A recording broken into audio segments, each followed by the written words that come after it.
તો સુધારક યુગના સર્જક એવા કવિ દલપતરામ, એના વિશે આપણે વાત કરવાની છે. દલપતરામનો જન્મ 21 જાન્યુઆરી 1820 વઢવાણ ખાતે થયો હતો અને અમદાવાદ ખાતે 1898 25 માર્ચે એમનું અવસાન થયેલું છે. અર્વાચીન ગુજરાતી સાહિત્યના તેઓ જેને કહેવાય કે પ્રભાતની નેકી પોકારનાર, એટલે કે શરૂઆત કરનાર જે બે મુખ્ય કવિઓ નર્મદ અને દલપત, એમાં કાળક્રમે સમયની દ્રષ્ટિથી જે પહેલા કવિ આવે છે એ છે દલપતરામ. તેમના પિતાનું નામ હતું ડાયાભાઈ ત્રવાડી અને તેઓ કર્મકાંડના વ્યવસાયને કારણે પોતાના વઢવાણ વતનમાં ડાયા વેદિયા તરીકે જાણીતા હતા. એટલે દલપતરામના પિતા જે છે ડાયાભાઈ ત્રવાડી એ કર્મકાંડનો વ્યવસાય કરતા હતા અને એને પરિણામે તેઓ વઢવાણમાં ડાયા વેદિયા તરીકે ઓળખાતા હતા. દલપતરામે નાનપણમાં ભણવાની શરૂઆત પિતાની યજ્ઞશાળામાં જ કરી હતી. પિતાને મંત્રોચ્ચાર કરતા જોઈ અને તેમને પણ વેદ મંત્ર શીખવાની ઈચ્છા થઈ અને તેમણે પણ વેદ મંત્ર શીખવાની હઠ લીધી. પણ જનોઈ દીધા વગર વેદ મંત્રો શીખવાડાય નહીં, એટલે ડાયાભાઈએ એક ખોટો મંત્ર ઉપજાવી કાઢીને શીખવેલો અને પછીના વર્ષે એ જ રીતે ખોટી જનોઈ પણ પહેરાવેલી. પણ પછી પિતાએ એક પાટલા ઉપર છાણ માટી લીપીને 8 વર્ષના દલપતરામને દેવનાગરી મૂળાક્ષરો શીખવાડ્યા. 9 વર્ષની વયે તેમને માવજી પંડ્યાની ધૂળી નિશાળે મોકલ્યા. ત્યાં 2-2.5 વર્ષના સમયગાળામાં દલપતરામ પક્કો, આંખ, પલાખા આ બધું જ એ શીખ્યા. બરાબર, આપણે પણ જે પ્રાથમિક શાળામાં પહેલા બીજા ધોરણમાં ને એમાં શીખતા હોઈએ છીએ લખતા વાંચતા, તો એ બધું જ એ ત્યાં આગળ માવજી પંડ્યાની ધૂળીની નિશાળમાં જઈને શીખ્યા. એમાં કકોય આવે, આંક આવ્યા, ઘડિયા જેને આપણે કહીએ છીએ, પલાખા છે, કાગળ લખવાની રીત, આ બધું જ દલપતરામ શીખ્યા. હવે દલપતરામના પિતા છે ડાયાભાઈ ત્રવાડી, એ દલપતરામને વેદ પાઠી પંડિત બનાવવા માંગતા હતા અને તેમણે ક્રિયમાણ અને સંહિતા એમને શીખવવા માંડ્યા.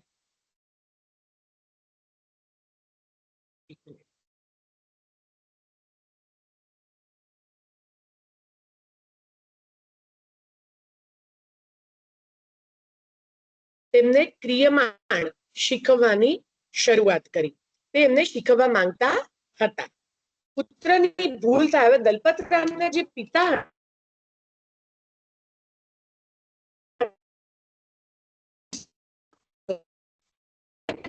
ભૂલ થાય, એના પિતાનો ક્રોધ ઉછળતા ડાયાભાઈ ત્રવાડી એ કિશોર દલપતરામને ઢોર માર મારતા.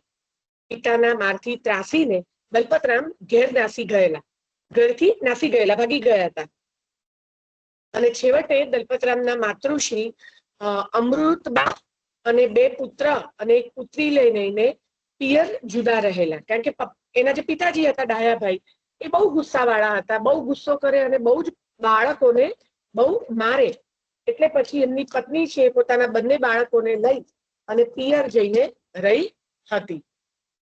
8 વર્ષની વયે લગભગ દલપતરામ જે છે એ પોતાના મામા હતા પ્રેમાનંદ, એમની સાથે ગઢડામાં સ્વામિનારાયણ સંપ્રદાયના સ્થાપક આપણે બધા જાણીએ છીએ સજાનંદ સ્વામી, એના દર્શન એમણે કરેલા અને એની ઊંડી અસર દલપતરામ ઉપર પડી હતી. એ નિશ્ચિત કારણ કે સજાનંદ સ્વામીને મળ્યા હતા તો સજાનંદ સ્વામીની છાપ જે છે એ કાયમ માટે દલપતરામ ઉપર પડી ગઈ હતી.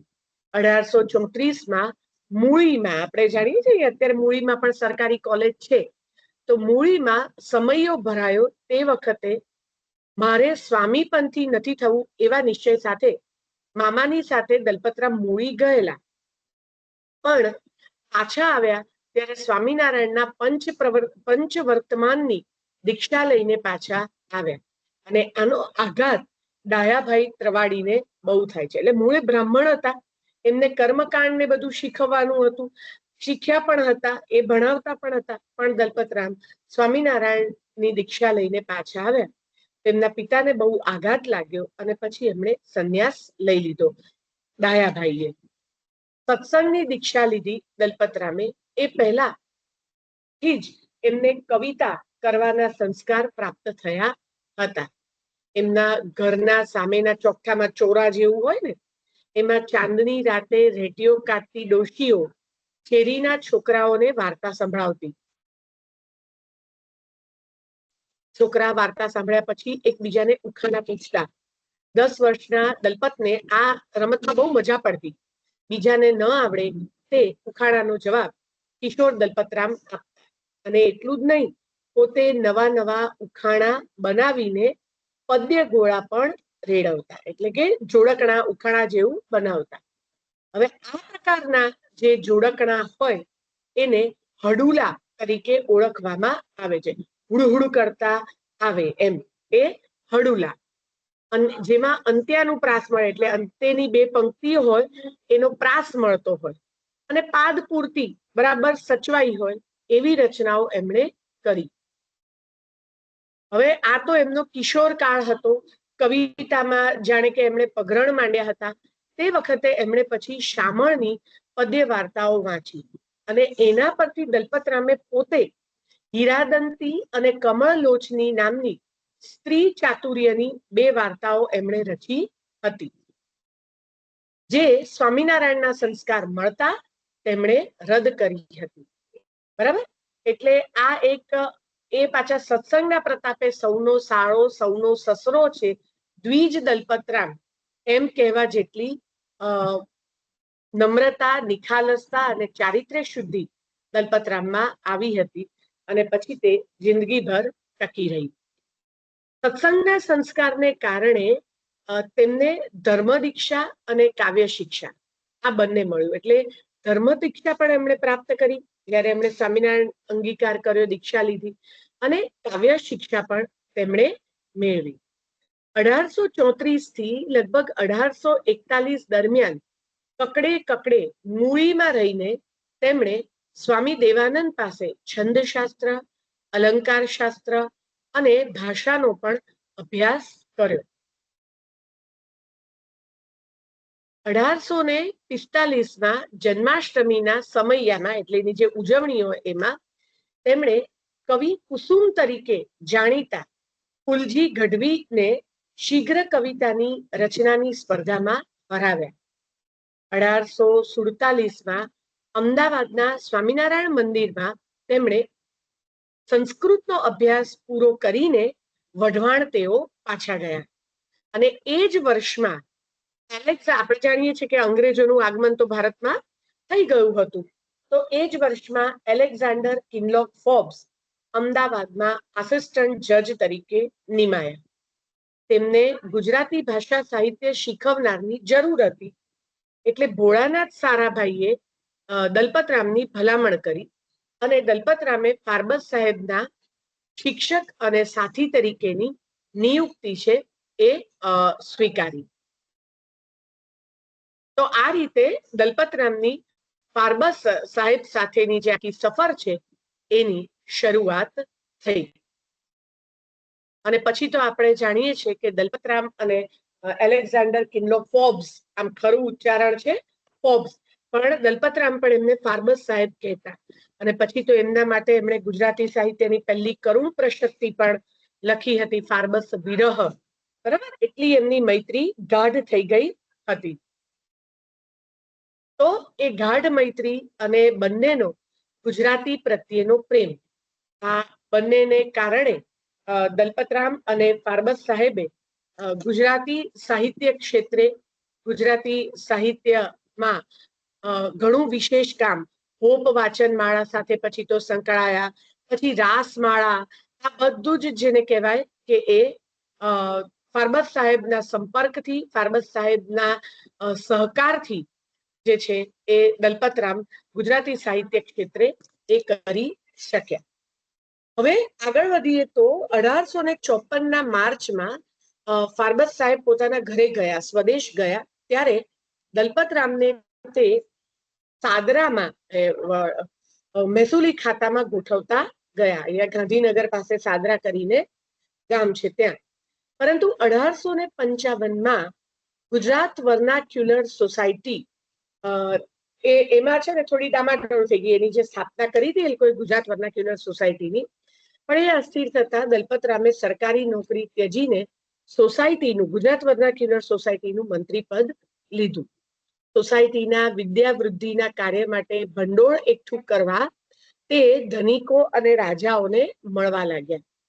કવિતા વડે તેમનું મનોરંજન કરીને શ્રીમંતો પાસેથી દલપતરામે સારી એવી રકમ છે એ એકત્રિત કરી હતી.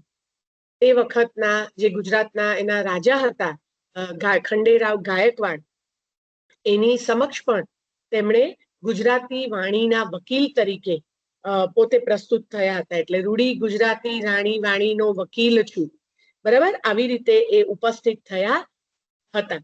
અને એમની સંનિષ્ઠ સાહિત્ય સેવા અને નિર્ભયતા એ આ બતાવે છે કે રાજાની સામે, ગાયકવાડ સામે એ આ રીતે ગુજરાતી વાણીના વકીલ તરીકે પ્રસ્તુત થયા. તેમની અપીલને ધ્યાનમાં લઈને ખંડેરાવ ગાયકવાડે તે વખતના વડોદરા રાજ્યના રાજા હતા એમાં મરાઠીને સ્થાને ગુજરાતીને રાજભાષા તરીકે સ્વીકારી નિશાળો અને પુસ્તકાલયો સ્થાપવાનો નિર્ધાર કરેલો.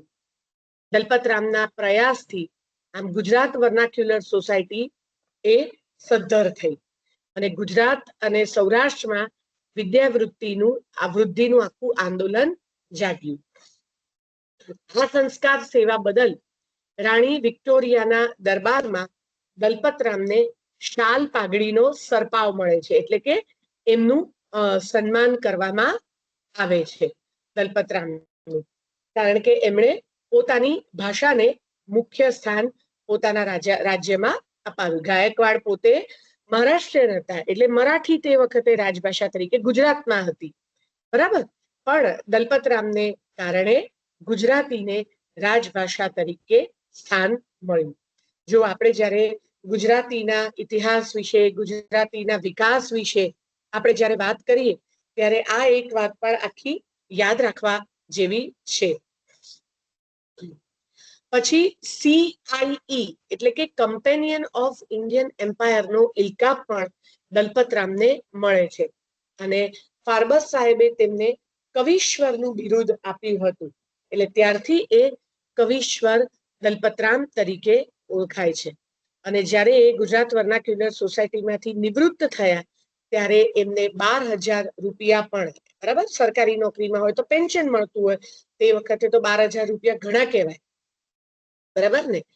તો અર્વાચીન 1898માં તો એ મૃત્યુ પામ્યા. એનાય પહેલાની આ આખી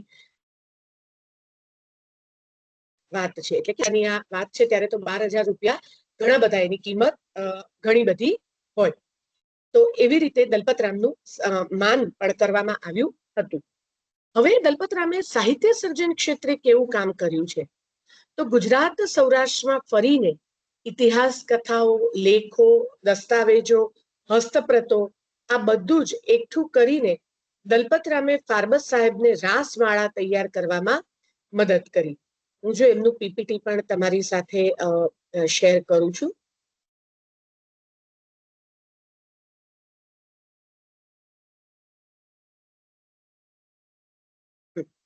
દેખાય છે સ્ક્રીન તમને લોકોને?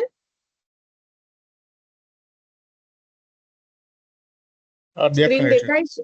હા, બસ, ઓકે, બરાબર. તો એમના જીવન ઘડતર, એમને જે ઇનામો ને બહુમાનો મળ્યા, બરાબર, એ બધી આપણે વાત કરી.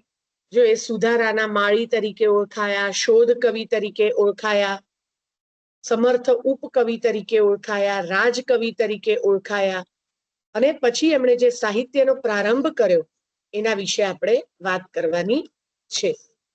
તો ગુજરાત સૌરાષ્ટ્રમાં ફરીને ઇતિહાસ કથાઓ, લેખો, દસ્તાવેજો, હસ્તપ્રતો વગેરે સાધનો એકઠા કરીને દલપતરામે ફાર્બસને રાસમાળા તૈયાર કરવામાં મદદ કરી.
જો આ બધું જ તમને આમાં દેખાશે. એટલે આવી રીતે રાસમાળા તૈયાર કરવામાં મદદ કરી. 1848 ડિસેમ્બરમાં ફાર્બસે દલપતરામની સહાયથી ગુજરાત વર્નાક્યુલર સોસાયટી એટલે કે ગુજરાત વિદ્યાસભાની સ્થાપના કરી. આ યાદ રાખજો ખાસો, 1848માં તેમણે ગુજરાત વર્નાક્યુલર સોસાયટી, જે પછીથી ગુજરાત વિદ્યાસભા તરીકે હવે ઓળખાય છે. 1849માં તેમણે ભૂત નિબંધ લખ્યો અને 1851માં સુરતમાં હુન્નર ખાનની ચડાઈ વિશે પદ્ય વ્યાખ્યાન તેમણે આપ્યું. તે અર્વાચીન ગુજરાતનું દેશભક્તિનું પહેલું કાવ્ય ગણાય છે. નવીન દેશકાળને ઝીલીને ગુજરાતી કવિતાને નવો વળાંક આપવાની શરૂઆત એનાથી થઈ. દેશને આળસ તજી હુન્નર ઉદ્યોગ ભળી વળવાનું અને મંડળી સિંહને જગાડી પરદેશ ગમન કરી સમૃદ્ધ થવાનું એમાં લાક્ષણિક ઉદ્બોધન છે. એટલે હુન્નર ખાનની ચડાઈ વિશે પણ તમને ટુકડોન જેવું પૂછાઈ શકે. પછી આપણે જોયું કે એમણે કેવી રીતે વર્નાક્યુલર સોસાયટીને છે એમણે ઊભી કરી. બરાબર. અર્વાચીન ગુજરાતી કવિતાની એક વિશિષ્ટ પરંપરા પણ દલપતરામથી બંધાઈ. નર્મદે એમાં સંપૂર્ણ અર્વાચીનતા મૂકી. દલપતરામમાં ક્યાંક ને ક્યાંક શરૂઆતમાં મધ્યકાળની છાંટ પણ આપણને દેખાય છે. પણ દલપતરામે એમાં શરૂઆત જે છે, પહેલી જ મેં કીધું એ પ્રમાણે, તો એમની પ્રથમ કવિતા ગઈકાલે આપણે વાત કરી હતી, 1845માં બાપાની પીપર એ એમની પહેલી કવિતા. અર્વાચીન ગુજરાતી કવિતાની પણ એ પહેલી કવિતા છે. પણ નવીન પરિબળોના સબળ અને લોકપ્રિય માધ્યમ તરીકે કવિતાની પ્રતિષ્ઠા દલપતરામે સ્થાપી હતી. તેમની કવિતામાં વિદ્યાવૃદ્ધિ, સમાજ સુધારા તથા ધર્મ, નીતિ, સદાચાર અને વ્યવહારુ ડાપણનો બોધ એ તેમનું જીવન કાર્ય હતું. એ જીવન કાર્યના સાધન તરીકે તેમણે કવિતાનો ઉપયોગ જિંદગીભર કર્યો હતો. ગુજરાતી કવિતાને દલપતરામે લોકોની નજીક લાવીને મૂકી દીધી. એટલી નજીક પછીથી કવિતા બહુ ઓછી વાર આવી શકી છે એમ પણ કહેવાય છે. હવે દલપતરામ કવિશ્વર છે, કવિ તરીકે ઓળખાય છે, એમણે કવિતાઓ રચી છે, આ બધી જ વાત સાચી. બરાબર. પણ દલપતરામ એ માત્ર ને માત્ર કવિ પૂરતા સીમિત રહ્યા નથી. એમણે ગુજરાતી ભાષામાં નાટકોનું સર્જન પણ કર્યું છે. દલપતરામના નાટક, જે ખાસ કરીને મિથ્યાભિમાન, એ બહુ જ જાણીતું છે. એમણે 1850માં લક્ષ્મી નાટક રચ્યું, 1870માં મિથ્યાભિમાન નાટક રચ્યું. અને એ બે નાટકો, કેટલાક નિબંધો, બુદ્ધિ પ્રકાશમાંની નોંધો, એ એમનું ગદ્ય લખાણ છે. બરાબર. એટલે મિથ્યાભિમાન એમનું નાટક ખાસું એવું પ્રચલિત પણ થયેલું છે અને હજુ સુધી એ ભજવાય છે.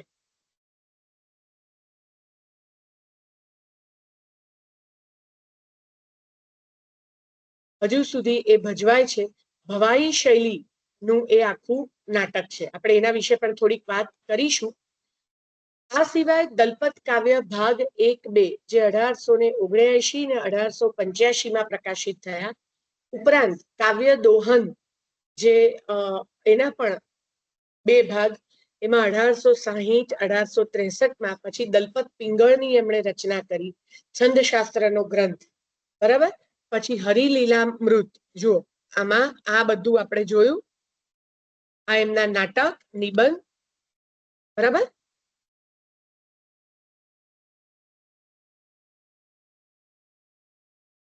એમની સાહિત્યિક સિદ્ધિઓ છે ગુજરાતી સાહિત્યમાં. સૌ પ્રથમ અર્વાચીન કવિતા, બાપાની પીપર. બરાબર. વાર્તા સંગ્રહ, ગુજરાતી કાવ્ય સંગ્રહ, સમાજશાસ્ત્રીય નિબંધ, અનુવાદિત નાટક, ગુજરાતી કરુણ પ્રશસ્તિ, પ્રથમ દેશભક્તિ કાવ્ય, આ બધું જ દલપતરામે પોતાની શૈલીમાં આટલું બધું સાહિત્ય સર્જન એમણે કર્યું છે. આપણે મિથ્યાભિમાન ને એના વિશે પણ આપણે થોડીક વાત કરીશું, પણ એમના સાહિત્ય સર્જનની જે શરૂઆત થઈ એના સંદર્ભે આપણે પહેલા વાત કરીએ. દલપતરામની કવિતા છે એ જૂની પદ્ધતિની કવિતા ગણાય છે. વ્રજ ભાષાની કવિતાના પરિશીલનથી તેમનો આખો કાવ્ય આદર્શ ગણાયો, કારણ કે એમણે એ બધાનું જ્ઞાન લીધું. આપણે જોયું કે સ્વામિનારાયણ સંપ્રદાયની પણ દીક્ષા લઈને આવ્યા, વ્રજ ભાષા પણ એ શીખ્યા, બરાબર. સંસ્કૃતનો પણ એમના ઉપર પ્રભાવ હતો. પણ ફાર્બસ સાહેબની પ્રેરણાથી તેમણે હિન્દી છોડીને ગુજરાતીમાં લખવાનું શરૂ કરેલું. પણ જે શૈલી છે એ તો પેલી વ્રજ ભાષાની જ રહી. ભાષાની જળજમક અને કથનની ચતુરાઈ તેમની કવિતાના મહત્વના અંગ બની રહ્યા. બરાબર. વિચાર શ્રેણી એ દલપતરામના કાવ્યનું બીજું લક્ષણ રહ્યું. અને એમણે પોતાની કવિતાને પત્ર પુષ્પ વાળી શ્રીમાળી તણી છાબ છે એમ પરિચય આપેલો. તેમણે કવિતામાં સત્ય, ન્યાય, દયા, પરોપકાર, સુકૃત્યમાં રાજતી માનવતાનો ઉપદેશ પણ આપ્યો છે. બહુ જાણીતી કવિતા ખબર છે આપણે એમના તો આ બધા શરણાઈ વાળો, પછી ઊંટ કહે આ સભામાં વાંકા અંગવાળા ભૂંડા, ભૂતળામાં પશુઓ ને પક્ષીઓ અપાર છે, બગલાની ડોક વાકી કો પોપટની ચાંચ વાકી, કૂતરાની પૂંછડીનો વાંકો વિસ્તાર છે, સાંભળી શિયાળ બોલ્યું દાખે દલપતરામ, અન્યનું તો એક વાંકું આપના 18 છે. બરાબર. જો કેવો ઉપદેશ આપ્યો છે કે લોકોની જે સતત નિંદા કર્યા કરે છે એ પોતાના અવગુણોને ભૂલી જાય છે. પછી શરણાઈ વાળો તો પોલું છે તે બોલ્યું તેમાં તે શી કરી કારીગરી, સાંભેલું વગાડે તો હું જાણું. પછી દોહરો છંદનો એમણે કેવો સરસ આખો ઉપયોગ કર્યો છે. ઓ ઈશ્વર ભજીએ તને, મોટું છે તુજ નામ, ગુણ તારા નિત ગાઈએ થાય અમારા કામ. પછી દીપકના બે દીકરા કાજળ ને અજવાશ, એક કપૂત કાળું કરે બીજો દિયે પ્રકાશ. બરાબર. આ બધા એમના ઉદાહરણ છે. તો આવા પ્રકારની કવિતા દ્વારા તેમણે ઉપદેશ પણ આપ્યો છે. એ સિવાય એમની જે કવિતા છે એ ધર્મ અને ઈશ્વર વિશેની એ સાદી અને લોકગમ્ય ભાષામાં ચિંતન ઝીલે છે. આકાશ તથા કાળ વિશેની ગરબી એ એમની બહુ જાણીતી એવી ગરબી છે. અને સાદી લોકગમ્ય ભાષામાં એમણે ધર્મ અને ઈશ્વર વિશેનું આખું ચિંતન છે એ રજૂ કર્યું છે. 1845માં બાપાની પીપર, મેં કીધું એ પ્રમાણે અર્વાચિંતાની પ્રથમ ઝાંખી કરાવનાર જાણીતું પ્રકૃતિ કાવ્ય છે. તમે ગૂગલ પર પણ સર્ચ કરશો તો તમને એ કાવ્ય મળી રહેશે. પછી દલપતરામની કવિતા છે એ વ્યવહાર લક્ષી છે. તેમની કવિતા છે એ તેમની દ્રષ્ટિ એ કવિતાના બહિરંગમાં રાચે છે એમ કહીએ તો પણ ચાલે. વેન ચરિત્ર, શ્રવણાખ્યાન, ફાર્બસ વિલાસ, હુન્નરખાનની ચઢાઈ, શેર સટ્ટાની ગરબીઓ, વિજય ક્ષમા, હંસ કાવ્ય શતક વગેરે સારી ગણાયેલી તેમની કૃતિઓ પણ પ્રાસંગિક છે. બરાબર. એમાં કાવ્ય તત્વ નથી એવું નથી. બરાબર. દલપતરામની કવિતા પરલક્ષી છે, પણ અર્વાચીન કવિતામાં પ્રતીત થતું આત્મલક્ષી તત્વ તેમની કૃતિ બાપાની પીપરમાં સૌ પ્રથમ પ્રગટ થયું, પણ છતાં ઓછું જોવા મળે છે એમની કવિતામાં. પરલક્ષી કવિતાના ઉત્તમ ગુણો દલપત કાવ્યમાં જોવા મળે છે. પછી ફાર્બસ સાહેબ પર એમણે ફાર્બસ વિલાસ અને ફાર્બસ વિરહ, એટલે કે ફાર્બસ સાહેબની જ પ્રશંસા કરતા બંને કાવ્યો છે. પણ ફાર્બસ વિરહ એ ફાર્બસ સાહેબના મૃત્યુ પછી લખાયેલી કરુણ પ્રશસ્તિ છે. ફાર્બસ વિલાસમાં તો કવિઓ, ગઢવીઓ, ચારણો, રાજાઓ, બ્રાહ્મણો, વાણિયાઓ, ખવાસો વગેરે તેમજ રાજ વિદ્યા અભ્યાસમાંના પ્રધાન બ્રાહ્મણ પુત્ર વગેરે એ પછી એવી રીતે હંસ કાવ્ય શતક, વિજય ક્ષમા અને વિજય વિનોદમાંની દ્રષ્ટાંત કથાઓનો બહોળો પાત્ર સમુદાય એ દલપતરામમાં એમની કવિતામાં દેખાય છે. એમની કવિતામાં ઊંટ છે, સિંહ છે, શ્વાન છે, શિયાળ છે, કાગડો છે, હંસ છે, કોયલ છે વગેરે પ્રાણીઓ અને પક્ષીઓ આ પાત્ર સૃષ્ટિમાં આવે છે. બરાબર. એટલે પંચતંત્રના કર્તા જેવી મનુષ્ય સ્વભાવની પરખ અને તીક્ષ્ણ વ્યવહાર બુદ્ધિ એ દલપતરામની કવિતામાં જોવા મળે છે. તેમના નાટકોમાં પણ આવતા જીવરામ ભટ્ટ, અંધેરી નગરીનો ગંડુ રાજા, લાલો બારોટ, રાજ દરબારમાં ગયેલો કણબી, બે ઘરજુ કેશવો, શરણાઈ વાળો, ભોળો ભાભો વગેરે માનવ પાત્રો તેમજ સિંહને શિકારીથી ચેતવવાનું કહેવા ગયેલી બકરી, આ બધું જ પોતાનું પ્રતિબિંબ જોઈને કૂવામાં પડનાર સિંહ, આ બધા જ પાત્રો પશુ પંખીના દ્રષ્ટાંતો, બરાબર. માખીનું બચ્ચું છે, વિવાદ કરતા કાક હંસ છે. તો આ બધી એટલે દલપતરામની કવિતા બોધ પ્રધાન હોવા છતાં આપણને કંટાળો આપતી નથી. અને મુખ્ય એક કારણ એ છે કે તેમાં સતત વહેતી હાસ્યની સેર છે. હાસ્ય કવિ તરીકે દલપતરામનું સ્થાન અર્વાચીન સાહિત્યમાં અજોડ છે, બરાબર. હાસ્ય રાસની માફક તેઓ બાળકોના કવિ તરીકે પણ ગુજરાતી સાહિત્યમાં ઊંચું સ્થાન ધરાવે છે. એમણે પાણીદાર મોતી જેવા સંખ્યાબંધ મુક્તકો આપ્યા છે, જે મેં હમણાં તમને કીધા ને એ. કરતા જાળ કરોળિયો, ભોંય પડી ગભરાય, વણ તૂટેલે તાતણે પાછો ઊભો થાય. પછી એ સિવાય એમણે ગુજરાતી સાહિત્યની પહેલી કરુણ પ્રશસ્તિ એટલે કે ફાર્બસ વિરહ, મિત્ર ફાર્બસના અકાળે અવસાને કવિના હૃદયમાં જે દુઃખ ઉત્પન્ન થયું, ક્ષોભની આખી લાગણી ઉત્પન્ન થઈ, એ કરુણ પ્રશસ્તિ ફાર્બસ વિરહમાં એમણે કેટલાક સોરઠા છંદમાં ને એમાં સરસ રીતે ઝીલી છે. દલપતરામની કવિતામાં ભાષાની સરળતા અને છંદની સફાઈ આપણને જોવા મળે છે. પિંગળ એટલે કે છંદશાસ્ત્ર અને અલંકાર શાસ્ત્ર તેમને સાવ જ હાથ વગા હતા, એમાં એ નિષ્ણાત હતા. અને એટલે 1855માં બુદ્ધિ પ્રકાશમાં દલપત પિંગળ પ્રકાશિત થયું, પ્રથમ પ્રગટ્યું. અને પછી 125 વર્ષ દરમિયાન તેની 1 લાખથી વધુ નકલ ખપી હોવાનું માલુમ પડ્યું છે. સંસ્કૃત અક્ષરમેળ અને માત્રામેળ છંદોના તેમણે વિપુલ પ્રયોગો કરેલા છે. તેમણે દેશી ઢાળમાં પણ 100 ઉપરાંત સુગેય કાવ્યો રચેલા છે. જન્મ, લગ્ન, શ્રીમંત વગેરે પ્રસંગોએ ગાવાની માંગલિક ગીતાવલીની ગરબીઓ પણ, એટલે ગરબી ભટ્ટ તરીકે પણ તેમને ઓળખવામાં આવે છે. ગરબીઓ પણ તેમણે આપી છે. અર્વાચીન યુગમાં લાંબા સમય સુધી દલપત શૈલીની અસર રહી છે. કાંત, બોટાદકર, ખબરદાર, મણીલાલ જેવા નરસિંહરાવ, બાલાશંકર જેવા મોટા મોટા કવિઓ શરૂઆતમાં દલપત શૈલીના કાવ્યો રચતા હતા. એટલે દલપતરામ જેમ સંસ્કાર શિક્ષક હતા, તેમ કવિતા શિક્ષક પણ હતા.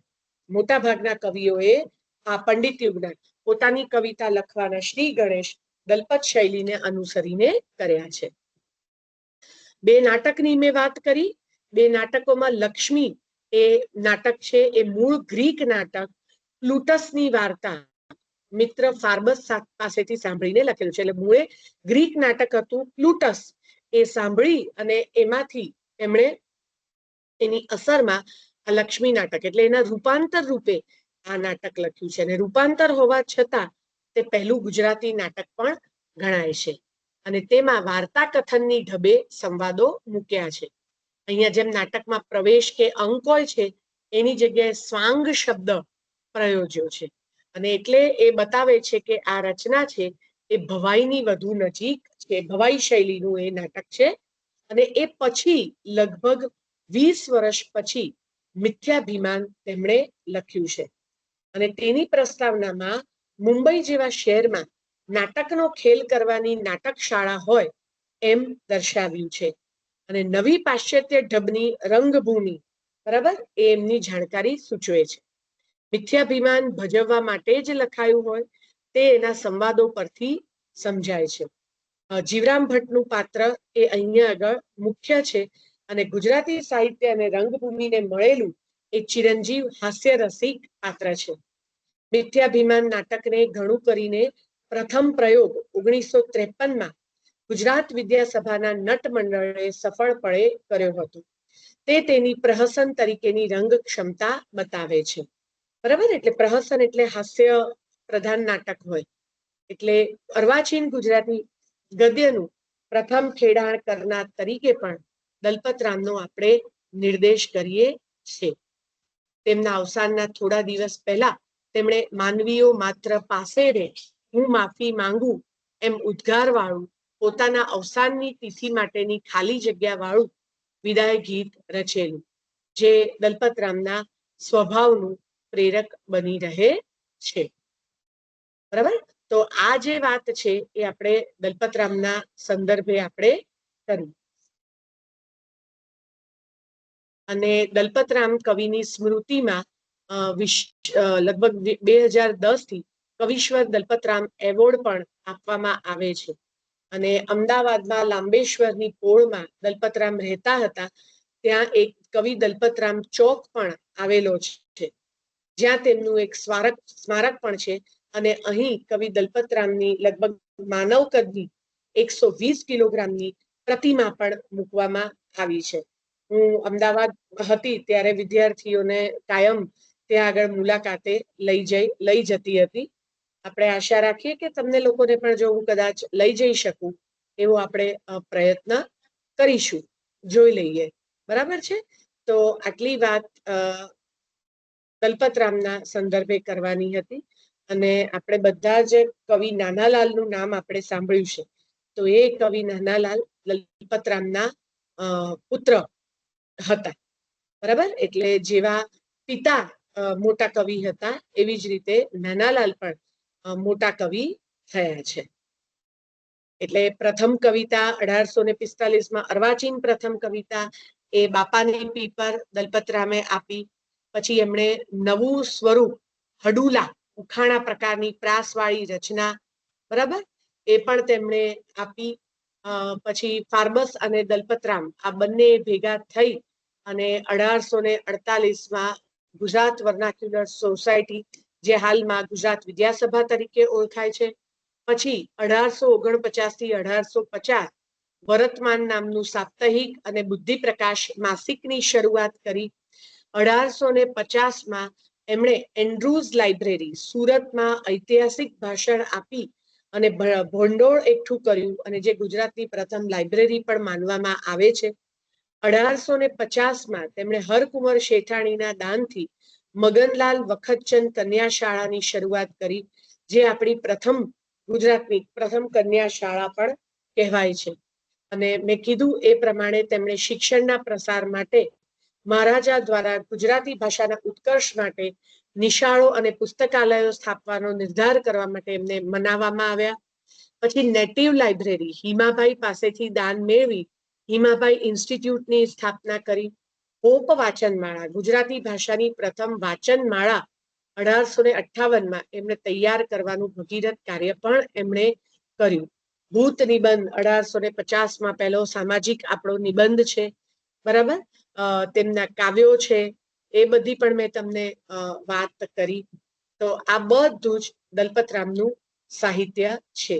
દલપતરામના નાટક મિથ્યાભિમાનને દલપતરામે પોતે જ ભૂંગળ વિનાની ભવાઈ કહીને સંબોધ્યું છે. એટલે ભવાઈ શૈલીની આખી રચના છે, જેમાં જીવરામ ભટ્ટ, રઘુનાથ ભટ્ટ, સોમનાથ, દેવબાઈ જેવા પાત્રો છે. બરાબર. દલપતરામની કવિતાઓ એમાં હાસ્યવૃત્તિ જોવા મળે છે, કટાક્ષ શૈલી જોવા મળે છે. ઊંટ કહે આ સભામાં મેં તમને વાત કરી.